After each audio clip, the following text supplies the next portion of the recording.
اس کا بالوں کو سنوارنے کا انداز مجھے بہت پسند تھا۔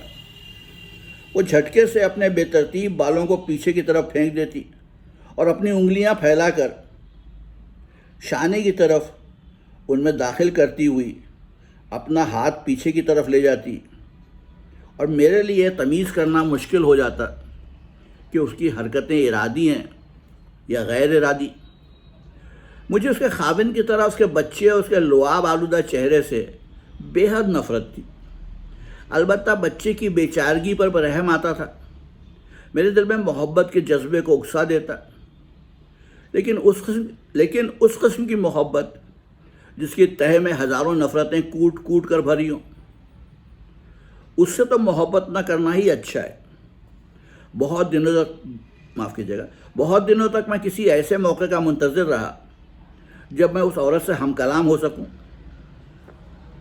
جیسا بازاری محبت میں ہوتا ہے کہ کسی لڑکی کی کوئی چیز گر جاتی ہے اور کوئی لڑکا اسے اٹھا کر صاف کرتے ہوئے کہتا ہے، محترمہ آپ کا رومال یا آپ کی کتاب۔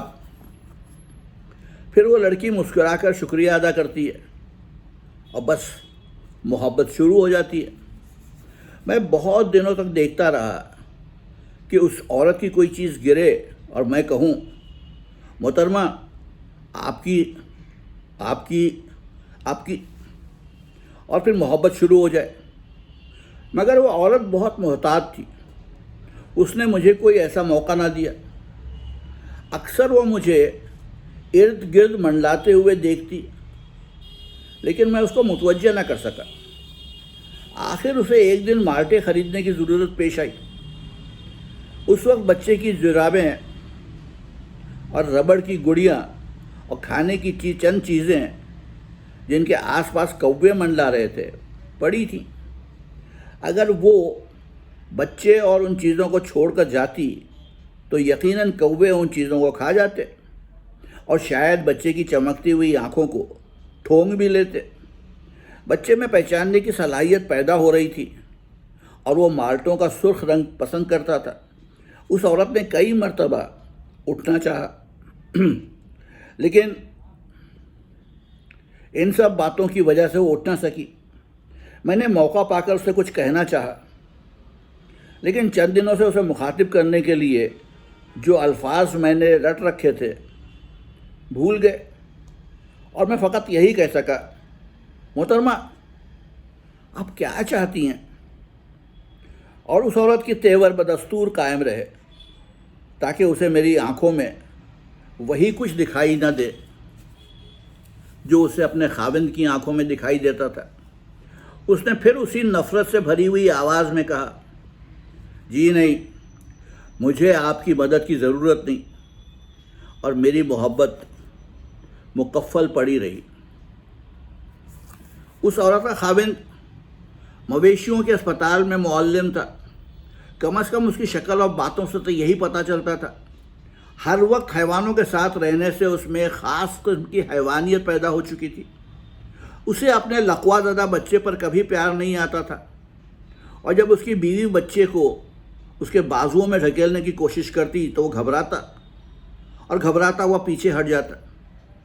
ہے میرے کپڑے خراب ہو جائیں گے، میرے اور پھر وہ انہی گرسنہ نگاہوں سے اپنی بیوی کی طرف دیکھتا ہوا کہتا، چلو میری جان، شوفر اب بہت شور مچا رہا ہے۔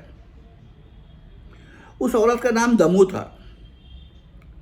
خاوند اور بیوی کی باہم گفتگو سے مجھے اس کے نام کا پتہ چل چکا تھا۔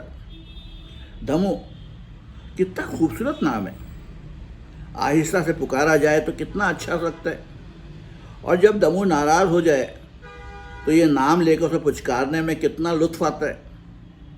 یا شاید یہ سب کچھ مجھے ہی محسوس ہوتا تھا۔ ایک دن اس کا خاوند کہہ رہا تھا، ہمارے اسپتال میں یہی ہوتا ہے۔ تو ہوا کرے، دمو نفرت سے بولی، وہ کوئی انسان تھوڑے ہی ہیں، وہ بہتر انسان ہے۔ خاوند نتنے پھلاتے ہوئے بولا، کیا تمہارا خیال ہے کہ ایک گھوڑے کو لنگڑا ہو جانے پر مارنا نہیں چاہیے؟ کہ یہ اچھا ہے کہ اس کا مالک اسے برابر کام لیتا ہوا اسے ہر روز چابکوں سے زخمی کرتا رہے؟ دمو نے بدستور نفسہ سے اس کی طرف دیکھتے ہوئے کہا، تو کیا اسے کھلا نہیں چھوڑ سکتے؟ دمو کا خاوند اپنے بیٹے کی طرح احمقانہ ہنسی ہنسنے لگا اور بولا،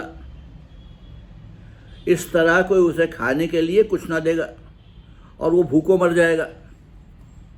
اب یہ فیصلہ تمہارے ہاتھ رہا کہ اس کے ایک دفعہ گولی مار کر اذیت دینا بھلا ہے یا اس کا روز روز کا مرنا۔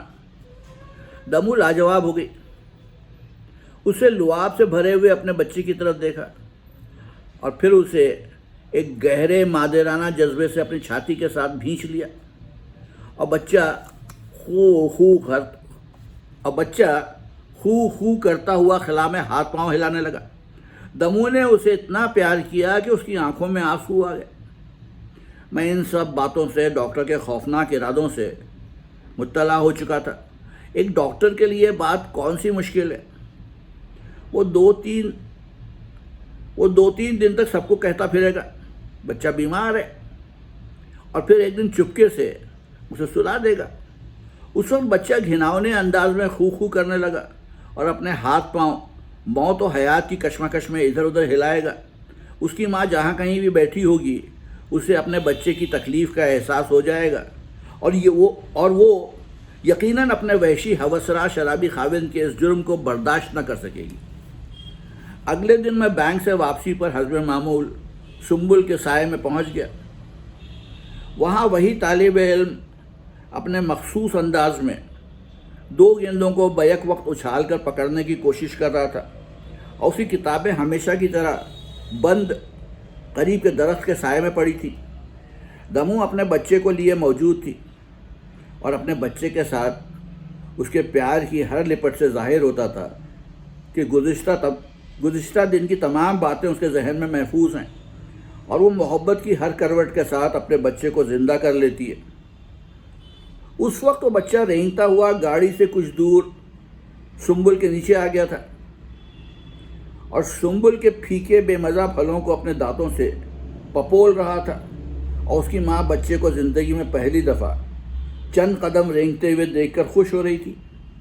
میں اس وقت صنوبر کے سائے سے نکلا اور مارکیٹ سے چند قیمتی سرخ مالٹے خرید کر نسیم باغ کو لوٹ آیا۔